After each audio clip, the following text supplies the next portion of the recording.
భార్య ఉరి వేసుకుంటే భర్త అడ్డుకోకపోగా నవ్వుతూ ఉరి ఇలా కాదు అలా వేసుకోవాలని మరి భర్త సూచనలు చేసి సెల్ ఫోన్ వీడియో తీస్తూ భార్య మృతికి కారణమైన ఘటన కడప జిల్లా రాజంపేట మండలం బోయినపల్లిలో చోటు చేసుకుంది. కడప రాజంపేట మండలం బోయినపల్లిలో దారుణం చోటు చేసుకుంది. భార్య ఉరి వేసుకుంటుంటే భర్త అడ్డుకోకపోగా నవ్వుతూ ఉరి ఇలా కాదు అలా వేసుకోవాలని మరి భర్త సూచనలు చేసి సెల్ ఫోన్లో వీడియో చిత్రీకరించాడు.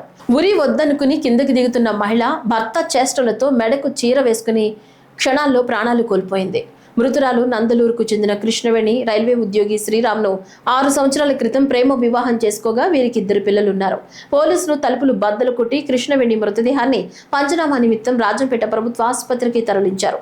పోలీస్ స్టేషన్లో ఉన్న శ్రీరామ్పై కృష్ణవేణి బంధువులు దాడికి యత్నం చేయగా పోలీసులు అడ్డుకుని రాజంపేట రూరల్ పోలీసులు దర్యాప్తు చేస్తున్నారు.